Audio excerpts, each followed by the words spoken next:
Good afternoon, sir. Greetings, Mr. Platt. Greetings, greetings. All right. We're going to be going through the 2010 paper. All right. And, Wednesday, mock exam. Wednesday, mock exam, go through that. Then Thursday, we'll go through module 3. Then next week, we'll do some little more roopsing, and then that's it. After next week, we're nice, right? Yes, sir. All right. Just want to wait till a couple more persons tune in. Then we can start. We're going to be going through 2010 paper right here. All right. And nice, easy little paper.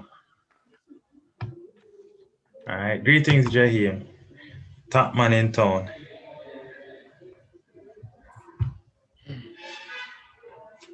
All right. So Mr. Platt, you know you have some work to do, right? If you want to top the school, right? Sir, I just want to do my best, sir. Yeah, but I expect you to get distinction. I expect you and Jaim to get distinction, but go ahead and challenge him for the first place. Yeah, man. Make sense? It's fine, sir. All right, go ahead and. Natural math, sir, from fourth form. You love math from fourth form?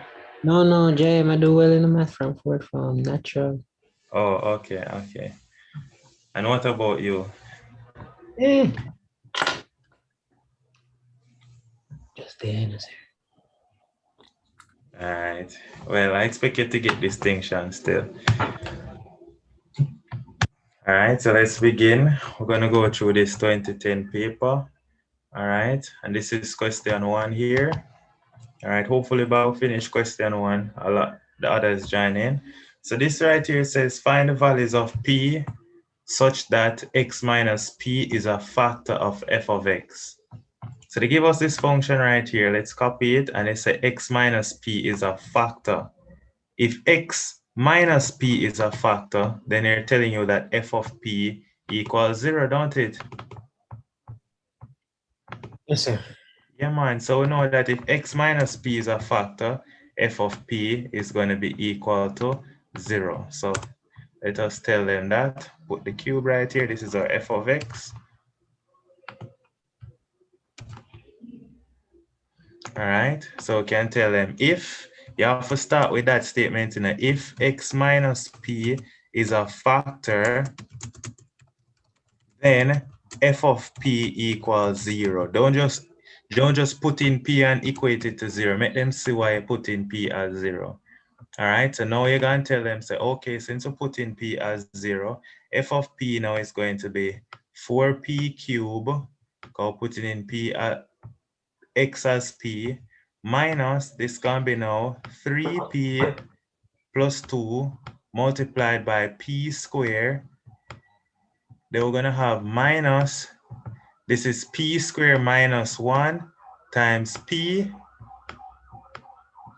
and then that is being plus 3, and it equals 0. All right, so this is what we have. Now we end up now have a cubic in p, so let's simplify and see what happened. We're gonna have 4p cube minus 3p times p, that is now minus 3p cube. Then we're gonna have p squared times 2 is 2p squared, but the minus make it be minus 2p squared. Then right here, so now we have p times p squared, that is p cube, but it's a minus, so that's minus a p cube. Then we have p times my, yeah. Did you just multiply in the p? Yes, I'm multiplying the p and then apply the minus 1.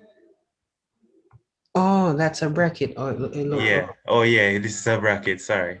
Yeah, it doesn't really look like a bracket, but yeah, these are brackets. All right. So now p times this is minus p, then minus of minus p become plus p, and then we have plus 3, and this equals 0. Now the first thing we can realize is look at this, 4p cube minus 3p cube minus p cube, that gone, don't it?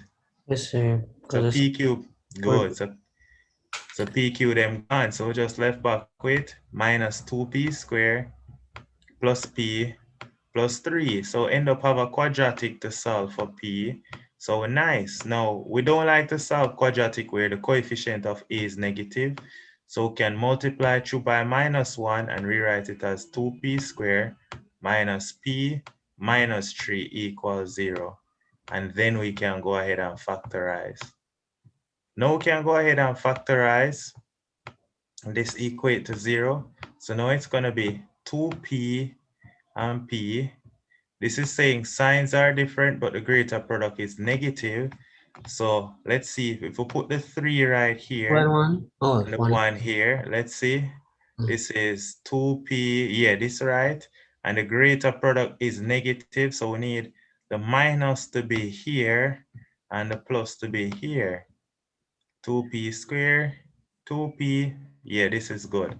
So end up getting now P is going to be equal to 3 over 2 or P equal to -1. And that's it. They're giving away 5 marks for this. So it's a gift because that is just easy. All right, they're giving away. Is that all they want? Let's see. Find the values of the constant P. That's literally all they want. And see it there? P equal 3 over 2 or -1. So we can tell them that. So P equal 3 over 2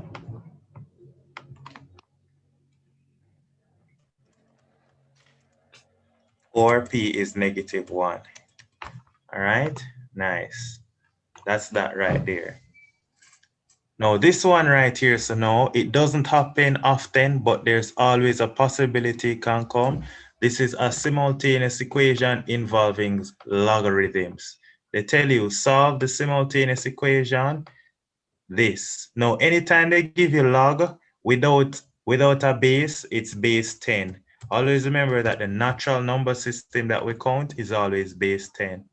So when they don't give you the base, it's base 10. So let's go ahead and solve this simultaneous equation that they give us. So they give us this. Log of x minus 1 plus 2 log y equal 2 log 3. So the first thing we need to do is we cannot solve log equations or we cannot solve simultaneous equation in a log form. We need to get it out of a log form.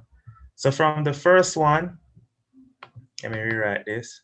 From the first one right here. So that's 2 log 3, right? 2 log 3, yeah. All right, this is 2 log 3. From the first one, if we can write it as 1 logarithm, this first one right here, call that 1. What we can do is we can bring up the 2 up here and bring up the 2 up here. So the first one we can rewrite as the log of x minus 1. And then we can write plus the log of y squared. All right. And then this is now equal to, you see that 2 log 3 here, so we can bring up the 2 and write that as the log of 9, though. Yes, 3 sir. squared 9, so let's put 9. Now, according to rules of logarithm, the log of a plus the log of b is a log of a times b. So we can rewrite this as a log of y squared times x minus 1. So we can put that y squared in bracket x minus 1. And this is going to be equal to the log of 9. Now, if log A is equal to log B, then A must equal to B. So Yes, then now we end up just get one easy equation. And basically we say y squared times x minus 1 is equal to 9. All right, so we end up have a curve.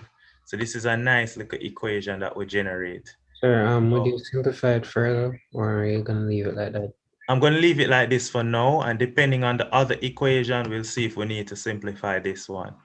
All right. So over on this one now, where we have log x plus log y equals 6.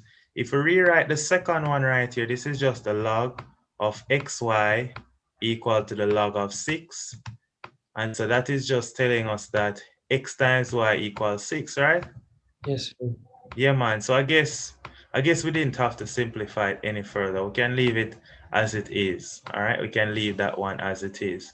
Now from right here, so now we have xy equals 6. I will have y squared times x minus 1 equal 9. What we can do is make x or y the subject right here and substitute in this. Now for me, I think I'll make y the subject. If you make y the subject, you have 6 over x, don't it? Yes, sir. All right, so this make it simple, and then we can plug 6 over x in this equation. Plugging it into that equation, that implies what we get is, this will become y squared, which is now 6 over x, all square, And this being squared is going to be multiplied by x minus 1. And the result is equal to 9. So now let's simplify and solve for x. 6 squared is 36. So end up get 36 over x squared. And this is multiplied by x minus 1. And that's equal to 9. All right, so what we can do is multiply through by x squared. We're going to multiply through by x squared. If we multiply through by x squared, then the x squared gone on the left. And so what we end up getting is 36 times x minus 1. And that is going to be equal to 9x squared. We're going to end up with a simple quadratic. All right, so we can expand now. We're going to get 36x minus 36 equal 9x squared. And then we can also divide through by 9. All right, x equal 2, y equal 3. So Jaime finished already. Nice. So we'll just divide through by 9. We run through it quickly, catch up. So we get 4x minus 4, and that equal x squared. Sharp, sharp, Jaime sharp, because see it there for true. We'll bring over the 4x and the 4, realize we're only going to get one solution. We're going to get x squared minus 4x plus 4, right? And since we get x squared minus 4x plus 4 equals 0, there's only one possible value for x equal 2. All right, so nice. Jaime realized that we're only going to get one possible value, which is true. So we get 2 here or 2 here. And then we'll just put, signs are the same, both of them negative. So end up just get one value for x. X is 2. Since x is 2, y is 3. Imagine simultaneous equation with log, so easy. How we get the 3? Remember, we'll plug back x right here. 6 over 2, 3. And that's it. Easy. Soft. All right. Now, I always like when you check your answers. All right. I always like when we check our answers. So when you get your answer right here, I'm just going to show you how you check your answer. All right. So what you can do is, let me bring up the calculator. All right. So see it here now, how you check your answer. You're supposed to have that the log of x minus 1 plus 2 log 9 give you 2 log 3. So first thing, put in a calculator 2 log 3. You're supposed to get this 0.95. So you go see if you get 0.295 when you put it in. The log of 2 minus 1 plus 2 times the log of 3 is supposed to get 0.95. Yes, we get that, so we know say it right. And then we know say log 2 plus log 3 is log 6, so that's good. All right, so that's how you check a question like this. All right, so we're done with that. Nice. All right. All right, so go share along question C now. Question C says to solve for x where x is a real number in this inequality. We have 2x minus 3 over x plus 1 minus 5 is greater than 0. So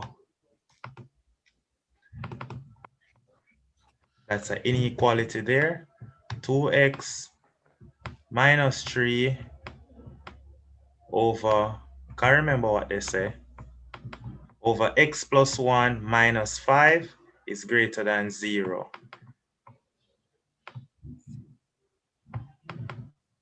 X plus 1 minus 5 is greater than 0.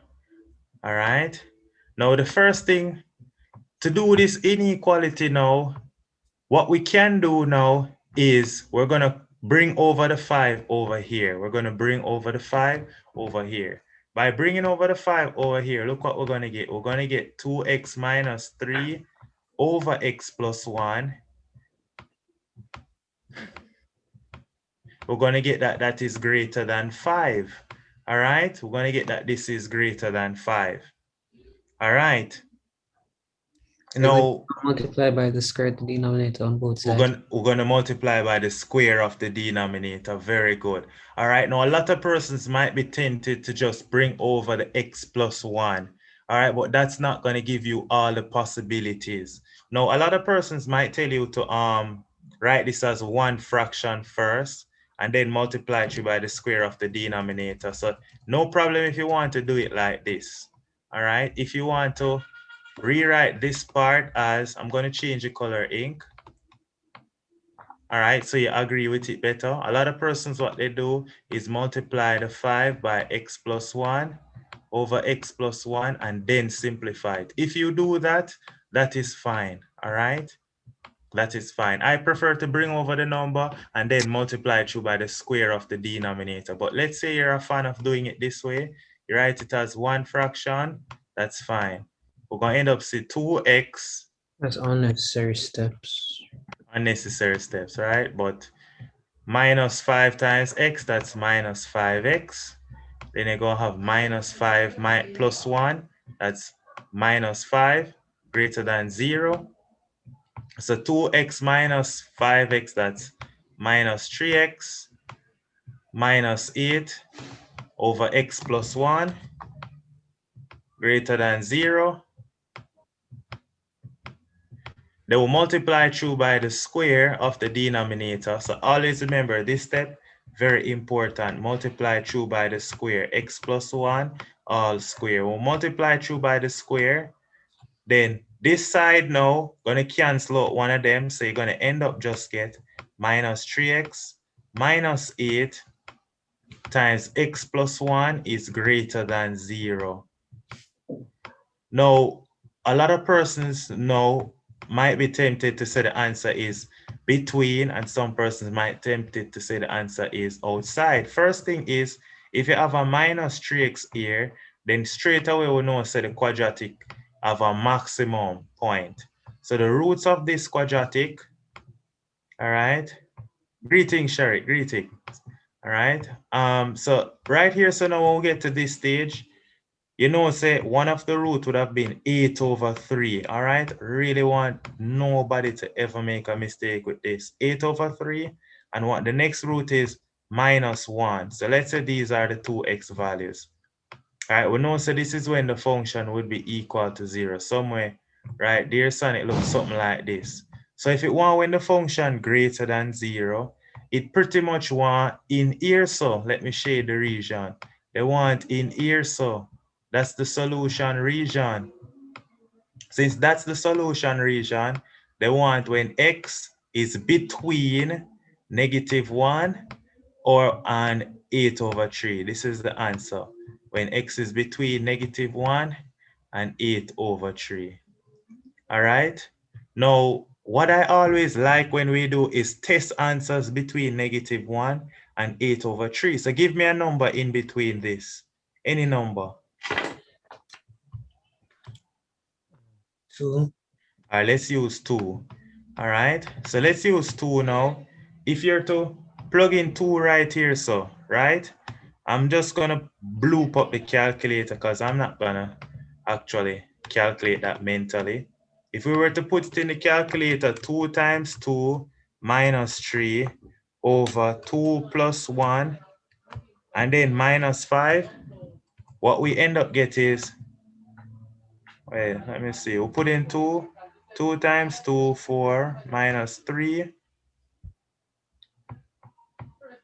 All right, let's go and see what happened right there. Let's go back, let's go back. 2, this is minus 5x, 2x, minus 3, minus 5x, minus 5, x plus 1, multiply through by the square, minus 3x, minus 8 over 3 because you're going to divide 2 by -3. this is minus 8 over 3. Oh, this is minus 8 over 3. If we were solving, all right, yeah, minus, that would be equal to 8. That's minus 8 over 3. So see, so why good to check the answer. So that means minus 8 over 3 is less than -1, though. Yes, So the sir. sketch wouldn't even look like this. The sketch would actually then be This would actually be the sketch there. That's the solution region. All right. This is the solution region. Cool it this? So we can end up right, say, x is between. This is Sir, now, sir, yeah, minus. when Yes, go ahead. when I do it the other way, I get x is greater than 4, greater than -1. You get greater than 4 and when greater. you bring it over and then square it. Yes. You Okay. brought it over. That would have been the 5. Cross multiply the x multiply 1 and then square it. That's strange. Let's check this out then. Give me a number between this one. Wait. It's multiplied by the square on both sides, right? Yes, on both sides. Give me a number between this one though. -1.5. Minus 1.5. So let's use minus 1.5 now. All right. We're going to use minus 1.5.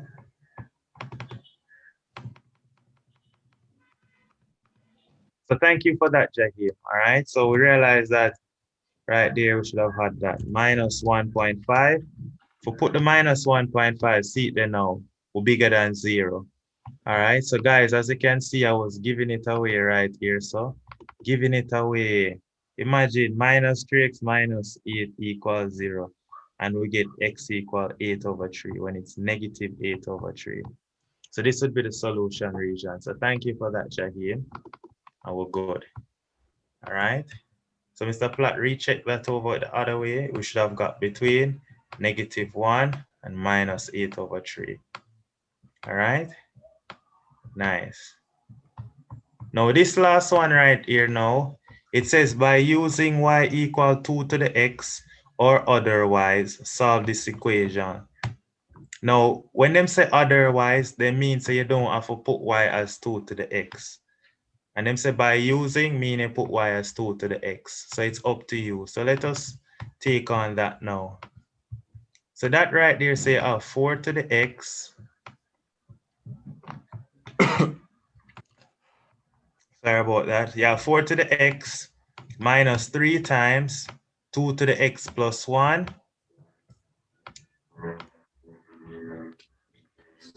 Close bracket. And I think that is minus 8 or plus 8. Plus 8 equals 0. All right, they want us to solve this right here.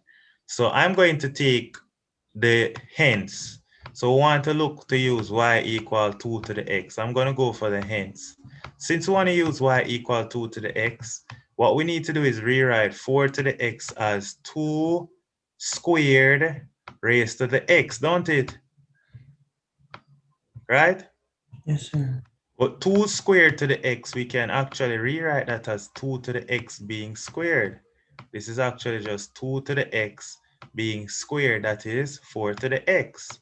Then minus 3 times, now you see this now, we can break it up as 2 to the x, and then it is being multiplied by 2. Then we have plus 8 equals 0.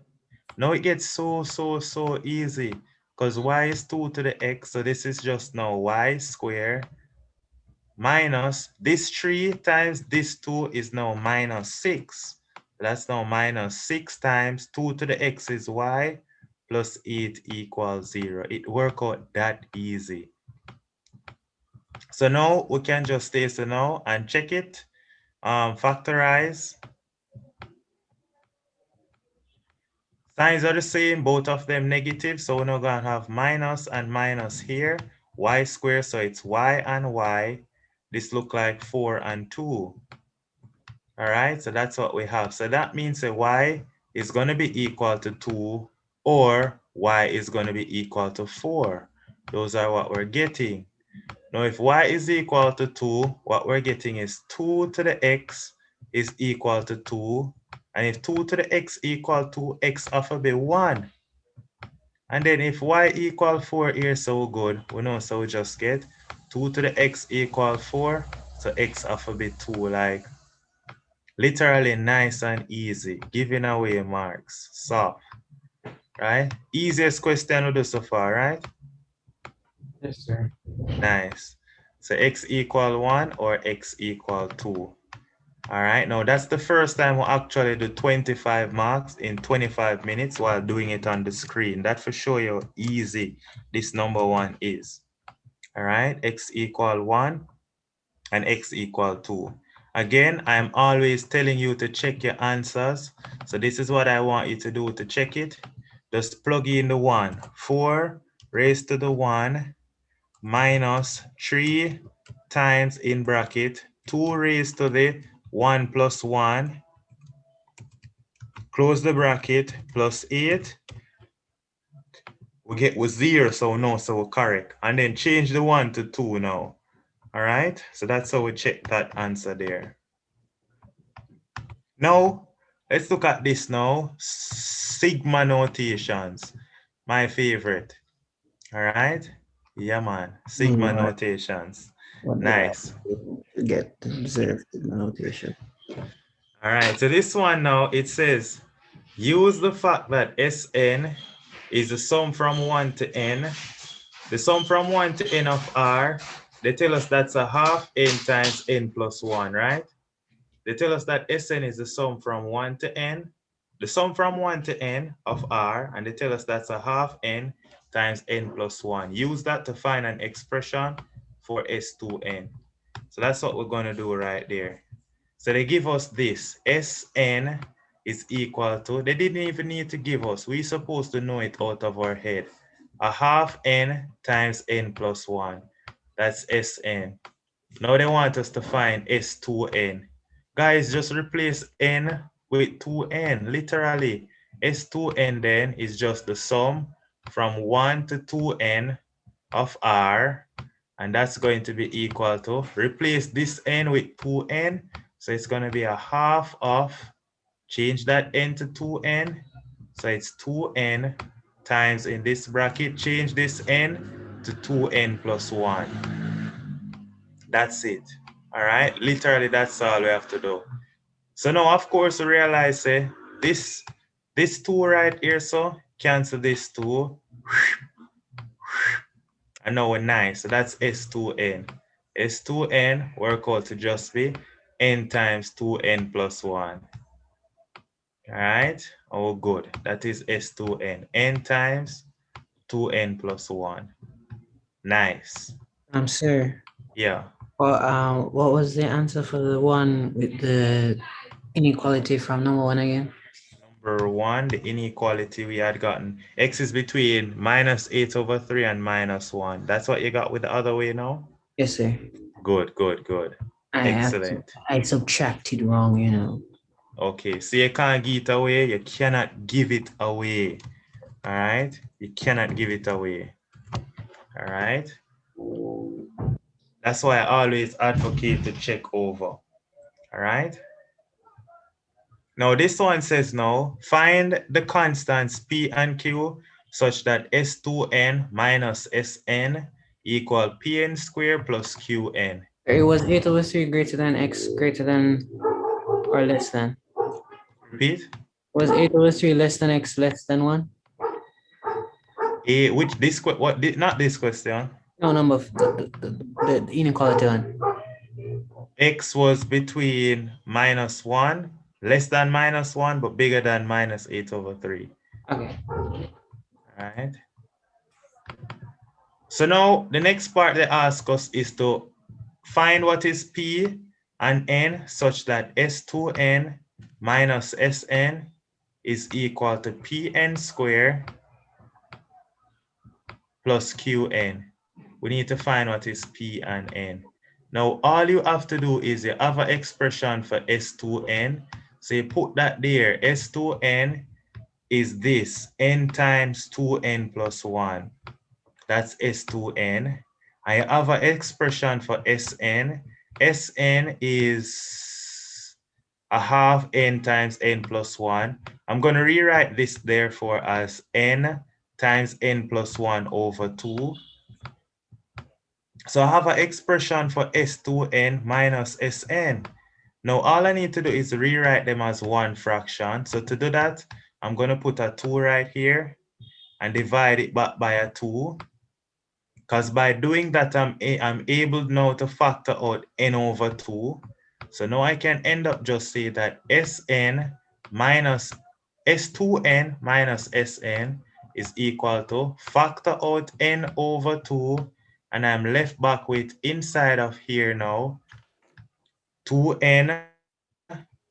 I factor out n over 2, I'm left back with 2 times 2n plus 1, 2 times 2n plus 1. And then on the next side now, I factor out n over 2, I'm left back with just plus n plus 1. All I have to do now is simplify inside the bracket. So simplifying inside the bracket, I have n over 2 in bracket, 2 times n, that is 4n, plus 2 times 1 is 2, plus n plus 1. All right, nice. Now we're almost finished. They want us to find P and Q, so we need to put it in the form of a quadratic. So what we need to do to go further is then simplify inside of here to get 5n plus 3, and then we multiply by both of these two terms by n over 2 to get 5n squared over 2. Why have a plus here? Shouldn't this be a minus? Yes. Oh. Yeah, guys, why you never stop me? This should have been a minus. What's the answer of plus? It should have been a minus. This should have been a minus. That changed the whole answer now. What's it? Then why don't have it in plus? No, they have it in plus. That's what threw me off to put plus here. You're gonna get a plus either way when you simplify, but this should have been a minus. All right, so this should have been a minus. Don't give it away, guys. S2n minus Sn. That means the bigger one minus the smaller one. Then you simplify it. So let's see now, when I simplify it, it would have been 4n minus n. So that changed this to 3n. See, giving it away, this is 3n. Then over here, so now it is 2 minus 1. That change it now to just minus 1. Can't give it away. So now this actually just work out to be 3n squared over 2 minus n over 2.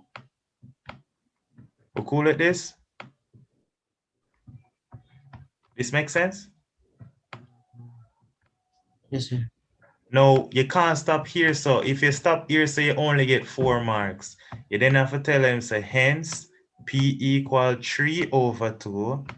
You have to tell them that. And so what is Q? Q is? What is Q? Minus 1. Minus 1 over 2. Minus 1 over 2. Remember the fraction, minus 1 over 2. All right, so this is going to be P and Q. 3 over 2 and minus 1 over 2. Yes, minus 1 over 2. You can say it, Jovan. All right, so Jovan type it. They type it 3 over 2 and minus 1 over 2. So that's what they say. Find the constants, P and Q. So you can tell them P equal 3 over 2 and Q equal negative a half. Now it says hence or otherwise find Sn, S2n minus Sn equal to 260. Hence, you need to solve this equation equal 260. Since them say hence, when them say hence, you just gonna use the result where you get. That's what hence mean. So solving S2n minus Sn equal 260. The hence is, all we have to do is plug what we just found for S2n minus Sn. We got that it was 3n squared over 2 minus n over 2 equal 260. So multiply 2 by 2 to turn it into a simple quadratic. And so what we end up get is now 3n squared minus n, that equal to 520. Then we can bring it over now to get 3n squared minus n minus 520 equals 0. All right, now that look difficult to factorize. All right. Yes, so we end up solve as a quadratic. Yes, Mr. Yes, Jovan, we end up solve as a quadratic, and solving it as a quadratic now. Greetings, Daniel. To solving it as a quadratic now, guys, what I'm going to do is just use a quadratic formula. All right, let's just use a quadratic formula. I'm not gonna, because the 520 is too big to try and well, let's try and factorize. Which two number were not that too huge? That's too big. We can't factorize. Of course we can. That it has to be. How do I know it can be factorized? It has, n always have to be just a integer number. Remember, it's always going to be an integer number with sequence and series. All right, n has to be an integer. So Sir, my calculator says that it's 40 over 30 and minus 13. 40 over 13 and minus 13, so then it's 13 and 40. All right, and it's 40 over 13. 40 over 30. No, 40 over 3. 40, it's 40 over 3, and then it's minus 13 is the other one. Minus 13, so this is plus, and this is minus. Let's check that. 3n squared. This is 3 times, that's 39, that's minus 40. Minus 40n, 39. This works out good, yeah. So end up get that n is equal to 40 over 3 or n equal negative 13. Equal So negative 13 is madness. no, we can't get negative 13. Let's see right here. So we have 3n squared, because No, this is sir, crazy. I mean, you can disregard n equal 13, negative 13. Yeah, but if this is 40 over 3, we should have gotten a natural number. We should have gotten a natural number. Find n such that it will satisfy this. We have to get a natural number. All right. Go back at the first part. Yeah, let's go back to the first part. Let me see. 3n squared. Just want to make sure we didn't make any error here. Sir, 4n, yeah.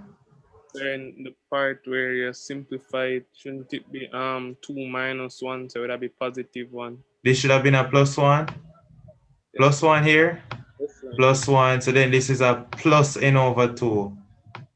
Whole heap of giving away. Whole heap of giving away. It's a grab back. So Q is actually just half. So now it's gonna work out pretty. Because then this should have been plus here. This should have been plus here. This should have been plus here. This should have then been plus here. This should have then been a minus here. And then it would have worked out. It should have been a minus here. And this would have been 13. And this would have been negative 40 over 3. Thank you, Jahim, and thank you, Jovan. So this is the answer, n equal 13. All right. Nice. So just to go back right here, so we get away here, 2 minus 1 is positive 1. So we get away right there. So, all right. So come stop get away now. All right. How much marks was that? This was 5. All right. Yes. So we were giving Oh, it yes. away. I've been meaning to ask, sir. They grade for procedure, right? Yes, they grade for procedure. Yes. Oh. All right. You get more marks for procedure than the solution itself. So even if you get the wrong answer because you mess up something, arithmetic. Addition, yeah, then you'd have gotten some marks for the correct procedure. All right. So this now, let's fix this. This should have been positive half. Positive half. Now look how I want to show you that n equal 13, right?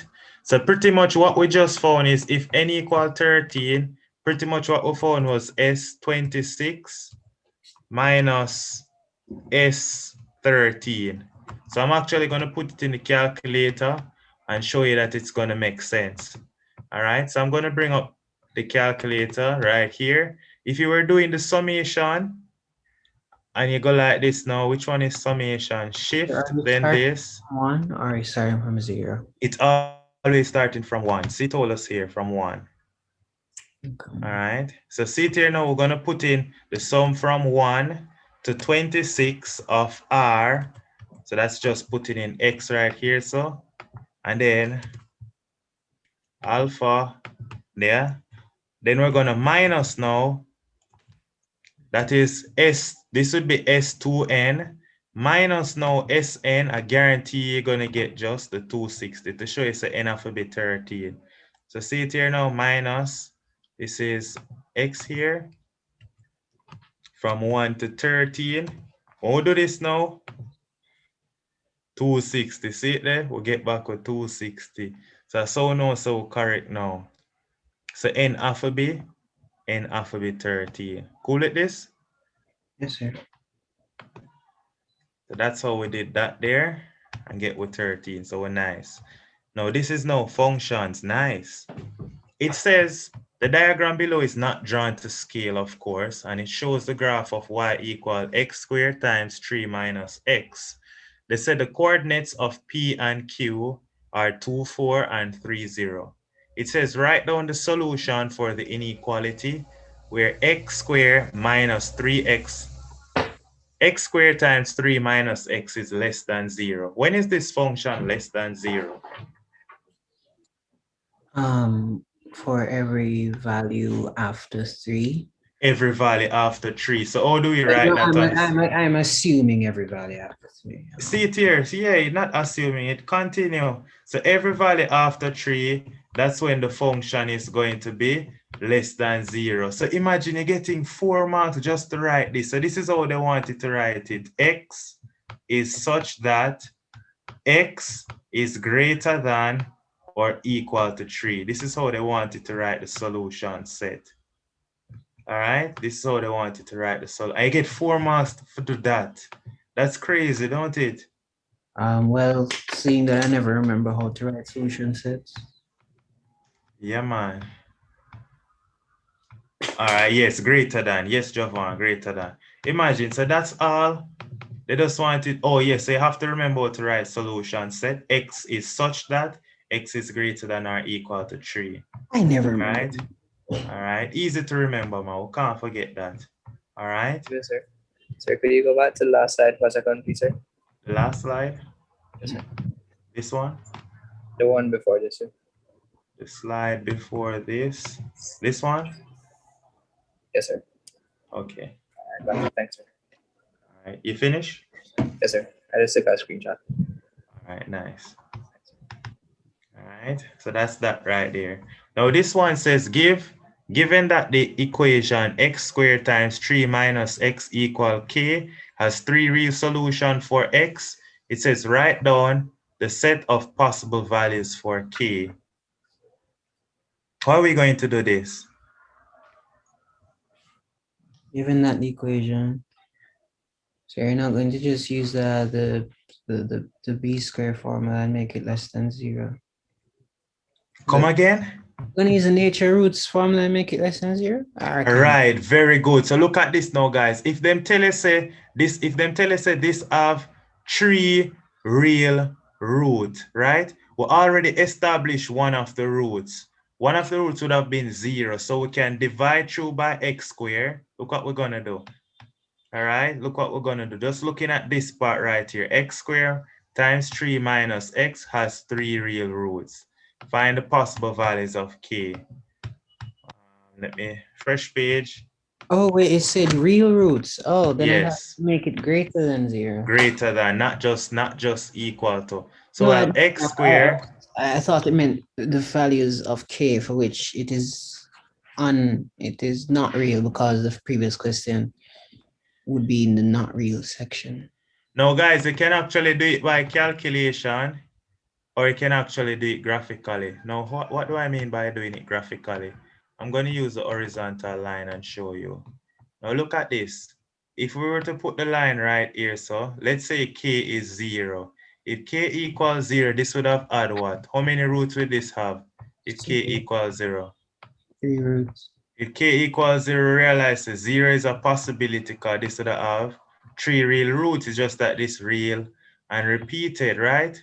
So that can be, yeah. Fine. So look how we're going to write down the set of possible values for k. Now look at this.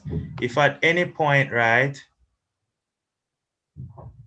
If we were to draw down this line right here, how much roots this have now? 1. Well, 2.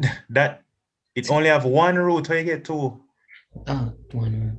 So Sorry. if we were to put k, now guys, this is the line k now. In this case, k would that be equal to negative something. When you put k as negative something, clearly we realize it that only have one root.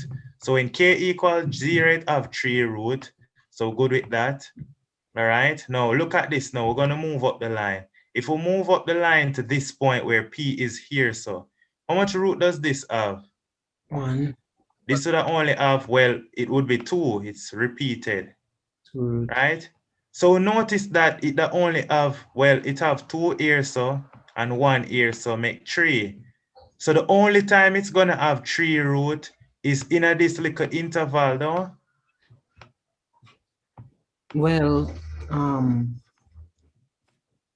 That's yes. the only time it have that, when it in this little interval. Does that make sense? So when it's between 0 and 4? So when k is beautiful between 0 and 4, that's the solution. So from this point right here, so when y can equal 0 up to the point where y equal 4, that's the only time that we're going to get 3 real root. All right, so in this case, write down the set of possible values for k. K is between, it can be less than or equal to 4 or greater than or equal to 0. And guys, remember you have to write k is such that. Write down the solution set to give them the set of possible values. X is such that k have to be between 0 and 4. That nice, don't it? That nice. Yes, sir. It says, by using this result that we just generated, all right, by using this. When you do it the math way, so use the b square minus 4ac formula. You're going to end up with, why I didn't bother to do it that way?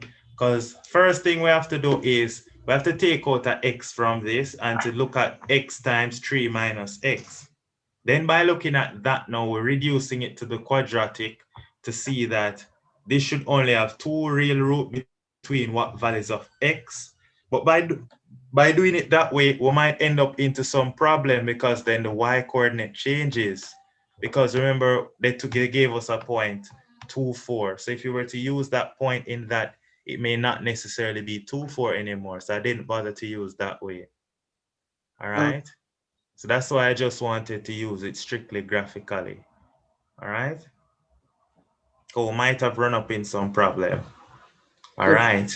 Shouldn't it be x equals 0 and x equal 4 though? X equals 0 and x equals 4. I mean, like up there. K. This line right here. Yeah. Oh, No, this is the line y equals 0. Okay. Guys, always remember the x-axis is the line y equals 0. This is the line y equals 4. All right. This would be the line x equal 1, a vertical line. X equal 2 is a vertical line. X equal 3 is a vertical line. All right. All right. All right. Now look at this one right here. Now it says the function f and g are like this. It says show that f has an inverse. Now guys, I love these graphical functions. So what we're going to do is use horizontal line test to show say it have an inverse. A function have an inverse when it is what? When it is 1 to 1 and 1 to 1 and what? 1 to 1 and Injective is the same thing as 1 to 1. Yeah, you want to show when it is surjective and unjective. All Oh, right, so you mean when all the things in that's when a function is a function of an inverse when it is bijective. So let's write that down to refresh our memory. A function has an inverse when it is bijective. We have to remember that. And a function is bijective when it is both 1 to 1 and surjective. All right, it has to be 1 to 1 and surjective. Now let's sketch this function now. It started with a maximum point and ended with a minimum, something like this. This was a function. Let me just want to make sure I sketch it properly. And then the maximum, it start with a minimum and end with a maximum. So a function has an inverse and it's bijective. A function has an inverse when it is bijective. And that just means one-to-one and onto, one-to-one and onto, meaning one-to-one and surjective. All right, so I'm just sketching the function here. What's the fancy word for that? Repeat. What's the other fancy word for bijective? That's the only fancy word. Bijective, it's one-to-one and surjective. There's no fancy word for it. Okay. All right. Sir. Yeah. You started your graph from the minimum then max. Didn't I do the minimum then maximum? No. Oh, why do I keep doing this? Minimum then maximum. Minimum then maximum. All right, now let's put in the axis. There's a reason why I'm sketching over the graph here. It passed through 0, 0, that's the minimum. So there's a reason why I'm doing this, because I want to show us what's happening when it's between a particular domain. So this is the function. All right, this is a function, and they tell us that this is f now. This is the function f. F is equal to x squared times 3 minus x, but f only behave like this when x is between 0 and 2. All right, only behave like this when x is between 0 and 2, and then say show say f as an inverse. So look how, so in order to show say it have an inverse, we need to show that it is one-to-one. I want to show that it is also surjective. So now, between 0 and 2, 2 stop right here. So this is where 2 stop. So what we're going to do then is, you see this quadratic? Boom. This is how the quadratic there between 0 and 2. This is the point. Where was P again? P was a point 24, I believe. P is a point 24 at a maximum. So this is how the function behave between 0 and 2. That's the domain. All right, this would be the function f between 0 and 2. All right, so if curve at all. Yeah, this is not one curve at all. It really bad. So what I want you to do in your exam is, what you do is, if you get this on an exam, guys, please, you get this on an exam, you're going to draw a horizontal line test. You're going to show, say, f is 1-to-1. So by horizontal line test, only detect one point of intersection. All right, sir. Yeah, so come, sir. All right, and so f is 1-to-1. All right, that's all. 1 point of intersection, so f is 1-to-1. Now also, clearly f is surjective. All right, clearly x is surjective. What do I mean by surjective? Between the interval 0 and 2, every number between 0 and 2 map to a y value. So clearly f is surjective. So since f is surjective and it is injective, hence f is bijective, and so hence f has an inverse. That's all. You don't need to do no calculation. Hence f has an inverse. That's how you do that right there. All right, nice. F has an inverse. Now look what happened now. We're gonna split it off now and then show with the function g now. This is the function g. Then say g is such that it is x squared. It is x squared times 3 minus x, but it is this function when x is between 0 and 3 now. So when the domain turns 0 and 3, look what happened now. If you draw your x and your y-axis first, boom, this is our x and y. If you draw this right here, so now, this is how the function behave. Right, this is the 3. So what did I miss? Oh, all right, nothing much. All right, we're just looking at the domain between 0 and 3 now. All right, this is from 0 to 3. Oh, this is a different function? Same question, but we're looking at part B now. Show why g does not have an inverse. So F have an inverse because when it's between the domain of 0 and 2, between the domain of 0 and 2, it is 1 to 1 and surjective. But between 0 and 3, look here, so if we do a horizontal line test right here, so you realize, say, always remember, this is what I say for 1 to 1. X is like women, domain, X, all right? Like right here, so, right? This, as I always say, you have 2 girl or 2 guy map to the same Y value. So them 2 girl they with the same youth. I will not promote that. Or maybe you want to say the 2 X value right here, so going to the same Y value. That's not 1 to 1. Got them two different girl here in the X dating the same youth, and that's not wrong. That's 1 to 1. So we're not gonna condone that, and so it's not injective. That makes sense? So by the horizontal line test, it's not 1 to 1. Since it's not 1 to 1, it does not have an inverse. So we can tell them G is not 1 to 1 by the horizontal line test. So we can conclude, hence, G is not bijective.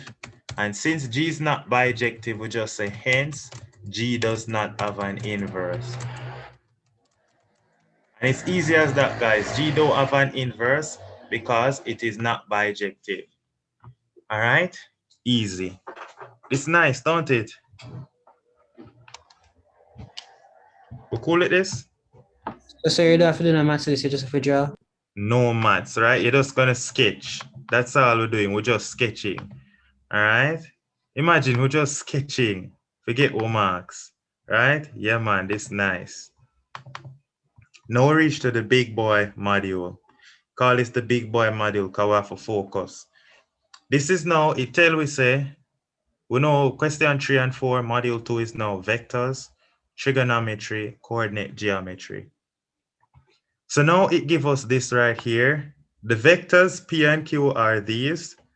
Calculate the angle between P and Q. Well, that's easy. Let's just go through this really quick. It gives us the vectors P and Q,